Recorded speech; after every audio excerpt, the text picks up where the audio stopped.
আসসালামু আলাইকুম। এই টাইপের কোয়েশ্চেনগুলো কম বেশি সবাই দেখছো। সো আজকে এই কোয়েশ্চেনগুলোর জন্য আমরা ছোট্ট একটা ট্রিক্স দেখবো। তার আগে একটা জিনিস দেখো, তোমাকে যদি কখনো নির্ণায়কে এই ধরনের জিনিসপত্র দেয়, ধরো ডিটারমিনেন্ট অফ একটা নির্ণায়ক দিল, এটার মাথায় তোমাকে পাওয়ার দিল এ টু দ্য পাওয়ার এন। তো যদি কখনো আমাকে একটা নির্ণায়ক দিয়ে যদি পাওয়ার দেয়, এটা যে কথা আমরা অনলি নির্ণায়ক লিখে পরে পাওয়ার অ্যাপ্লাই করাটা সেম কথা, ঠিক আছে? এই জিনিসটা আমরা ইউজ করতে পারি। অর্থাৎ কখনো যদি তোমার কাছে এটা থাকে determinant of A inverse one, এটা যদি থাকে এটাকে তুমি লিখতে পারবা ডিটারমিনেন্ট অফ এ, তারপর হচ্ছে পাওয়ারটা বাইরে লিখতে পারবা ইনভার্স ওয়ান। ওকে, এখন তোমাকে যে প্রবলেমগুলো দিছি এই প্রবলেমগুলো একটু খেয়াল করো সবাই। এখানে বলছে কি, তোমাকে বলছে একটা ম্যাট্রিক্স দেওয়া আছে, যেটা একটা 3x3 ম্যাট্রিক্স, এটা তোমাকে দেওয়া আছে। এরপরে বলছে এইটার যে নির্ণায়কটা, এই যে নির্ণায়কের মান হচ্ছে 5, এটা তোমাকে বলে দেওয়া আছে। তাহলে তিনটা জিনিস বের করতে বলছি। একটা হচ্ছে ডিটারমিনেন্ট অফ 3a সমান কত, determinant of 3a whole inverse সমান কত, আর একটা বলছে তোমাকে ডিটারমিনেন্ট অফ 3a ইনভার্স সমান কত। দেখো, যখন তোমাকে ডিটারমিনেন্ট অফ 3a এটা যখন আমি তোমাকে দিলাম, তাহলে এটার মানটা কত হবে একটু খেয়াল করো ভাই ভালো মতো। তাহলে এটার মানটা হবে, প্রথমে দেখবা এখানে কনস্ট্যান্টটা কত আছে, কনস্ট্যান্টটা আছে 3, কত আছে 3 আছে। এরপর ক্রমটা কত আছে 3 আছে।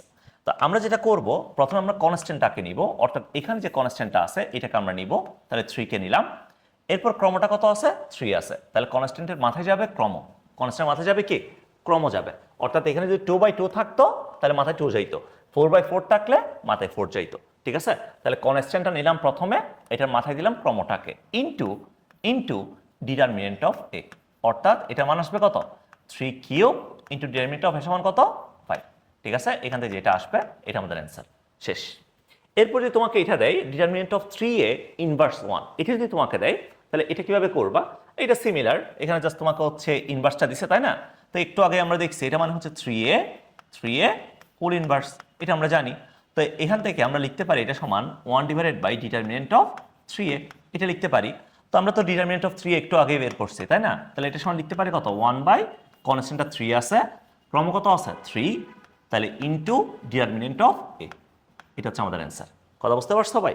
আচ্ছা, এরপর দেখো যদি এটা দেয় এই যে determinant of 3 into A inverse 1, 3 into কত এ ইনভার্স 1 এটা দিল, তাহলে এটা মানে কি, এটা মানে আমরা লিখতে পারি। সো এখান থেকে দেখো, এখান থেকে দেখো তোমার কাছে কনস্ট্যান্ট কত আছে 3 আছে, কনস্ট্যান্ট আছে 3, এরপর হচ্ছে তোমার ক্রম আছে কত 3, তাহলে এখান থেকে আমরা লিখতে পারবো কনস্ট্যান্টটা প্রথমে নিব, এরপর হচ্ছে ক্রমটা নিব, ক্রমটা নিলাম, ইনটু ইনটু নির্ণয়টা কত আছে ডিটারমিনেন্ট অফ এ ইনভার্স 1, এটা লেখা যাবে। তাহলে এখান থেকে লিখতে পারবো তাহলে 3 cube into determinant of A inverse 1 মানে কত 1 বাই ডিটারমিনেন্ট অফ এ, এটা লেখা যাবে।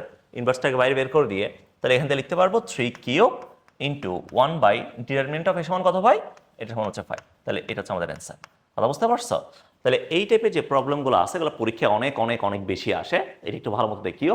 তোমরা জাস্ট দুইটা জিনিস মাথায় রাখবা, একটা হচ্ছে ডিটারমিনেন্ট অফ এ ইনভার্স, এটা সমান আমরা লিখতে পারবো determinant of A whole inverse, এটা লেখা যাবে, এটা মাথায় রাখবা। আরেকটা হচ্ছে ডিটারমিনেন্ট অফ কখনো যদি তোমার কাছে ধরো কে এ, এটা তোমাকে দেওয়া আছে, যেখানে এটার অর্ডারটা দেওয়া আছে, এটার যে অর্ডারটা এটার অর্ডার দেওয়া আছে ধরো তোমাকে এম বাই এম, এটা তোমাকে দেওয়া আছে, তাহলে এটার মান আসবে এখান থেকে K to the power M into determinant of A, determinant of A. এই দুটো জিনিস একটু মাথায় রাখিও, তাহলে এই প্রবলেমগুলো ইজিলি সলভ করে ফেলতে পারবা। কথা বুঝতে পারছো? সো এটি একটা খুবই অসাধারণ, সবাই একটু ভালো মতো দেখো, না বুঝতে কমেন্টে জানাইও, ঠিক আছে? সবাই ভালো থাকো, নেক্সট ভিডিও দেখা হবে, আল্লাহ হাফেজ।